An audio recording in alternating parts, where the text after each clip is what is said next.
మంత్రి పువ్వాడ అజయ్ కుమార్ ఖమ్మం డివిజన్ ముఖ్య కార్యకర్తలతో భేటీ అయ్యారు. ఈ సందర్భంగా ఆయన కార్యకర్తలపై అభిమానాన్ని తెలియజేశారు. టికెట్ ప్రకటించిన సమయంలో కార్యకర్తలతోనే ఉండాలనిపించి సమావేశం ఏర్పాటు చేస్తానన్నారు. గత ఎన్నికల్లో తనను గెలిపించడంతో పాటు ప్రత్యర్థులకు భయం చూపించారని, ఎల్లవేళలా తనతో ఉండే కార్యకర్తలకు రుణపడి ఉంటానని అన్నారు. ఖమ్మంలో నికార్సైన పాలన అందిస్తున్నామని మాయ మాటలు చెప్పే వారితో జాగ్రత్తగా ఉండాలని వారు సూచించారు.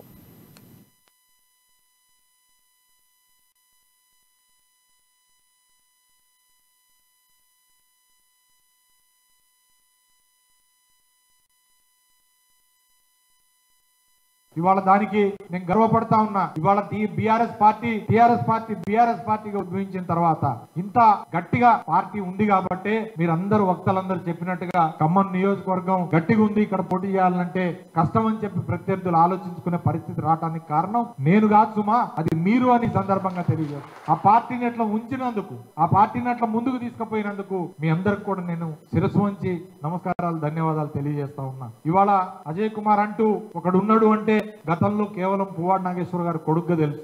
ఇవాళ రాష్ట్ర వ్యాప్తంగా నాకు గుర్తింపు రావడానికి కారణమైంది మీ వల్లనే. నేను 2 సార్లు శాసనసభ్యుడినైనా, తర్వాత ముఖ్యమంత్రి గారు ఇచ్చిన అవకాశం వల్ల, కేబినెట్ మంత్రిగా అవటం వల్ల ఇవాళ రాష్ట్ర వ్యాప్తంగా పువ్వాడ అజయ్ కుమార్ అంటే ఎవరో తెలుసు. ఇవాళ ఖమ్మం నియోజకవర్గంలో మాత్రం ఈ అజయ్ కుమార్ ని అజయన్నగా పరిచయం చేయడానికి గడప గడపకి ఇవాళ దానికి నేను గర్వపడతా ఉన్నా. ఇవాళ టిఆర్ఎస్ పార్టీ